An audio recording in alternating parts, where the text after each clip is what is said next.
E agora que já criamos a nossa rede isolada, nós vamos explorar as funcionalidades dessa rede isolada, né? Funcionalidades principalmente de firewall, né? NAT e etc. Então, aqui nós já criamos nossa rede isolada, nós colocamos já, né, uma instância aqui nessa nossa rede isolada. E se a gente clicar aqui em visualizar a instância, nós conseguimos já obter, por exemplo, já o filtro, o que tem de instância nessa rede isolada. E aqui vamos começar primeiro com regras de firewall, ok? A primeira funcionalidade que nós vamos explorar de firewall é justamente nessa aba aqui chamada de regras de saída, ok? O que são regras de saída? É bem fácil de se entender, tá? São justamente as políticas de tráfego de saída da sua rede isolada. Então, por padrão, nós até conseguimos observar aqui na mensagem que a regra é bloquear. Ou seja, quando você cria uma instância por padrão em uma rede isolada, se você não fizer nada, essas instâncias não vão ter acesso à internet, porque o padrão aqui da rede isolada é justamente isolar tanto entrada quanto saída. Apenas como demonstração, eu vou habilitar aqui para todos. Tá? Eu vou permitir acesso à internet das nossas instâncias nessa rede isolada apenas para demonstração. Aí, claro, você pode selecionar aqui a política que convier aí para o seu ambiente, para sua rede, tá? Nesse caso aqui, eu posso deixar tudo em branco, tanto essa parte de se a IDR é de origem quanto o destino, né? Da faixa de rede, tanto para destino quanto origem. Eu posso deixar em branco que ele vai entender que é basicamente uma regra N, né? Ou seja, tá permitindo tudo, né? Assim como o protocolo, eu posso especificar se eu quero TCP, UDP ou ICMP, mas aqui eu vou colocar justamente todos, que ele vai abranger justamente todos os protocolos, tá? Isso aqui é o suficiente para a gente criar uma regra N para saída. Então pode ver que ele inclusive já completou aqui, dizendo justamente a nossa subrede que nós implementamos aqui, tá? Então aqui após criar essa regra, nós podemos aqui acessar a nossa instância e conseguimos executar um teste de saída, justamente, né? Lembrando que essa regra ali só abrange a saída, a entrada, né? Regras, tráfego de entrada, daqui a pouco a gente fala, mas aqui a gente consegue justamente testar, né? Justamente executando ali um ping, né? Então a gente pode ver que aqui o pacote ele está permitindo, a rede está permitindo esse tráfego. Obviamente, se removermos essa regra como o padrão que estava, a gente vai observar que ao tentar pingar, né, fazer esse teste de CMP, pode ver que ele já bloqueou, justamente porque nós excluímos essa regra. Então aqui eu vou recriá-la novamente, porque justamente para os demais exemplos, nós vamos querer permitir a nossa instância tenha acesso aí à internet. Perfeito. Agora que nós configuramos as nossas regras de saídas, agora a gente vai principalmente abordar agora justamente o tráfego de entrada, né? Aqui tem algumas formas de a gente conseguir fazer configurações de NAT em específico, e essas configurações, essas funcionalidades nós conseguimos observar nessa terceira aba chamada IPs públicos, tá? Vamos lá, deixa eu explicar rapidinho, né? O que são aqui os IP públicos. Toda rede, né, principalmente uma rede isolada, quando ela é criada ou quando ela é implementada, ela por padrão já anexa um endereço IP público. Um endereço IP público que é justamente aquele endereço IP público que vai fazer, né, o intermédio aí para sua rede isolada entre a rede externa e a rede privada. É o que vai permitir, por exemplo, nós configurarmos redirecionamento de porta, toda a configuração de NAT e talvez aí um dos principais, que é o próprio Source NAT, né? O que é o Source NAT? O Source NAT é justamente aquela regra de NAT que vai encaminhar, né, os pacotes para a internet. É o que vai possibilitar fazer o NAT para a internet, ou seja, vai permitir as nossas instâncias terem comunicação com a internet, né? Então, por padrão, sempre que você vai criar, vai implementar ali uma rede isolada, ele já faz a aquisição de endereço IP público. E esse IP público ele já coloca ele como sendo o Source NAT aí da sua rede isolada. Então nós conseguimos observar aqui na nossa instância aqui de exemplo, se a gente fizer, por exemplo, consultar o endereço IP público dessa máquina, nós vamos observar que é justamente o endereço IP público, né, como você consegue observar aqui, que é usado para Source NAT. Obviamente, isso tem como a gente mudar, né? Tem como a gente conseguir alterar esse IP de Source NAT, simplesmente fazendo a aquisição de um novo endereço IP público, tá? Uma rede isolada você consegue adicionar mais de um endereço IP público, não tem nenhum problema. Então, clicando aqui nesse endereço IP público, nós conseguimos ver e observar que ele tem algumas funcionalidades aqui interessantes, tá? A primeira funcionalidade que eu queria explorar é justamente a funcionalidade de firewall. O que seria o firewall? É justamente a entrada, ou seja, se antes lá a gente falou sobre o tráfego de saída, agora a gente está falando sobre o firewall, né? Políticas de tráfego de entrada para este endereço IP público. Por exemplo, por padrão aqui ele não tem nenhuma regra, logo esse endereço eu sequer consigo executar um teste de ping, né, de CMP. Então, para isso eu vou habilitar, por exemplo, uma regra justamente permitindo o protocolo CMP, que é o protocolo que a gente usa o ping, e após isso nós vemos que a gente já consegue justamente até executar esse ping. ok? Então aqui é bem simples essa parte de firewall. Nas regras você consegue adicionar, consegue determinar uma origem, tu consegue determinar o protocolo, consegue também determinar a porta de origem e é justamente a porta de destino, a porta final. Então aqui é bem simples nós criarmos uma regra, uma política de regra para entrada. Então após criarmos aqui a nossa política de firewall, nossas regras de firewall de entrada, nós vamos aqui para essa próxima aba que é encaminhamento de porta, ou seja, redirecionamento de porta. Isso aqui é mais uma configuração de NAT que é muito interessante, que é justamente a possibilidade de você redirecionar uma porta desse IP público para uma porta privada aí da sua rede. Então é justamente você, através aqui da internet, você querer acessar diretamente essa instância, por exemplo, por uma porta 22, que é o caso de uma porta SSH, por exemplo, né? Para executar isso é bem simples. A gente simplesmente vem aqui na aba de encaminhamento de porta, seleciona a porta privada, ou seja, a porta que vai para o teu host da sua instância. Nesse caso que eu vou usar a 22, que é justamente a porta SSH. E a porta pública,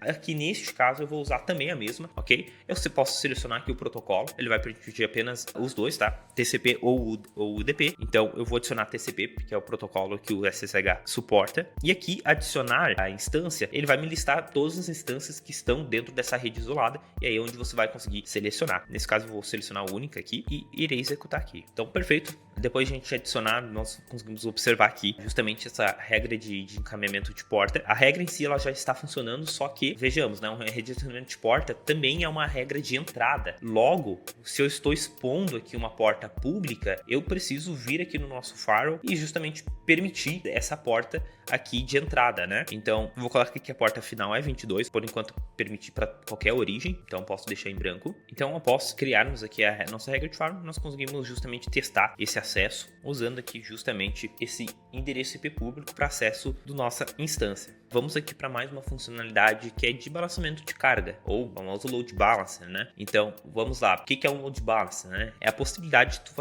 criar justamente uma regra que é muito similar ao encaminhamento de porta, só que ele justamente vai poder balancear essa carga. Então imagina, um típico caso de um servidor web, né? Onde nós temos ali 2 servidores web, por exemplo, e esses servidores web, você, enfim, roda a sua aplicação e tu quer sempre balancear a carga entre um e o outro, né? Então, uma hora, por exemplo, a requisição ela vai para um servidor, outra hora ele vai para outro servidor web, né? Isso pode usar para diversos casos de uso, tá? Então, aqui para nós configurarmos é bem simples. A gente consegue vir aqui na aba de balanceamento de carga, bem ao lado do encaminhamento de porta, e nós justamente conseguimos criar, tá? Vale reforçar aqui que, pelo menos por enquanto, aqui no Platon Cloud, o balanceamento de carga, ele fornece apenas suporte ali aos 2 protocolos, ou seja, TCP e UDP. Então, ele é um balanceamento de carga a nível de TCP, tá? Ou UDP, ou seja, por enquanto, via HTTP diretamente, através de um proxy reverso, por exemplo, ainda não suportamos, tá? Mas hoje, você fazendo via TCP, a gente consegue justamente já resolver muito dos problemas. Então, vamos lá. Vou criar aqui essa regra, vou dar um nome de web server, vou colocar justamente aqui a porta pública, muito parecido com a ideia do encaminhamento de porta. Nesse caso, eu não vou fazer com a porta 22, vou fazer com a porta 80, e também vou selecionar aqui a porta privada também 80, né? Porque é o padrão dos servidores webs suportarem, né? Então aqui as redes de origem eu vou deixar permitindo todos mesmo, e aqui justamente o algoritmo, né? Aí nós temos aqui os 3 principais algoritmos, né? Que é o Round Robin, conexões mínimas, e também o algoritmo que é do tipo source, né? Ou origem, né? Cada um desses 3 tem sua peculiaridade. Para fins de demonstração, eu vou usar o mais comum, que é o Round Robin, ou seja, o que o Round Robin faz, né? Ele basicamente vai fazer que ele carrega balanceamento de carga, né? Uma hora vai para um, outra hora vai para outro, utilizando ali um pouco de uma certa aleatoriedade nesse sentido, tá? Então vamos lá, colocamos aqui o protocolo, selecionamos TCP mesmo e podemos aqui adicionar agora a nossa instância, né? Então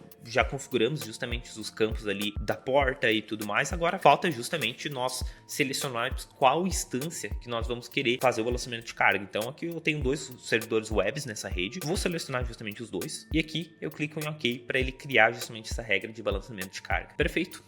Uma vez criado aqui o nosso balanceamento de carga, nós conseguimos observar aqui, por exemplo, algumas ações, nós conseguimos adicionar novas instâncias, nós conseguimos configurar algumas nuances aqui um pouco mais sofisticadas, mais avançadas, e aqui, inclusive, a gente consegue expandir e ver as instâncias que fazem parte desse grupo de balanceamento de carga, tá? Obviamente, Basicamente, assim como encaminhamento de porta, balanceamento de carga nada mais é que uma abertura, né, para um tráfego de entrada, ou seja, para fazer isso a gente vai precisar também criar uma regra de firewall, na qual a gente vai selecionar a porta final, né, a porta de destino, nesse caso é a porta 80, e aqui eu estou permitindo para todos e também protocolo TCP, ok? Então eu posso criar ali a nossa regra de firewall, em tese é para tudo estar funcionando, então nós podemos vir aqui e colocar o endereço IP público na porta 80, que é o padrão aqui dos navegadores conseguirem acessar, não precisa especificar nenhuma porta. Nós justamente conseguimos aqui, lembrando que aqui eu coloquei duas instâncias, uma com servidor web Nginx e outra com servidor web Apache, né? Justamente para a gente conseguir observar, né, essa variação, né? Pode ver, cada requisição que eu envio, uma hora ele envia para o servidor, para a instância que é Nginx,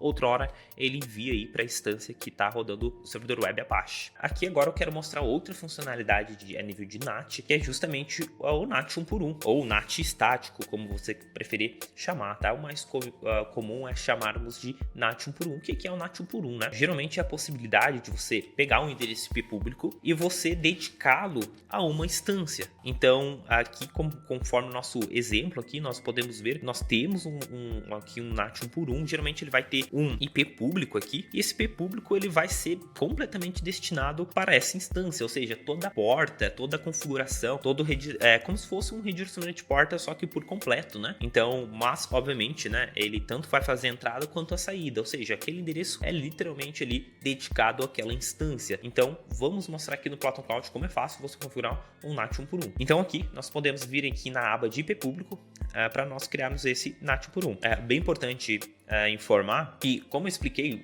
o NAT 1 por 1, tu endereça, né, um endereço IP público de forma dedicada para uma instância. Logo, todas as outras funcionalidades elas não vão poder serem exploradas. Então, é o caso, por exemplo, de encaminhamento de porta, balanceamento de carga. Por quê? Porque justamente a gente está dedicando um endereço IP público a uma instância. Então, para nós criarmos esse NAT 1 por 1, qual é a primeira coisa que nós precisamos fazer, né? É justamente fazer a aquisição de um novo endereço de IP público. Então aqui podemos clicar aqui no botão de adquirir um novo endereço IP, aqui ele já vai preencher com o endereço IP público disponível e nós vamos clicar aqui em OK. Então aqui após fazer a aquisição aqui do endereço IP público, ele já vai estar disponível aqui para nós. E para criar um NAT 1 por 1 é bem simples, nós clicamos aqui nesse endereço IP público e aqui, lá no canto direito superior, nós vemos aqui que tem justamente um botãozinho aqui de mais e é justamente a opção de nós ativarmos o NAT estático, ou NAT 1 por 1. Após fazermos isso, nós conseguimos escolher a instância, lembrando que o NAT 1 por 1 é um IP um público dedicado a uma instância, ou seja, só vai permitir adicionarmos uma, tá? Então aqui nós vamos selecionar, por exemplo, essa instância aqui e após ativarmos ali o NAT estático ou NAT 1 por 1,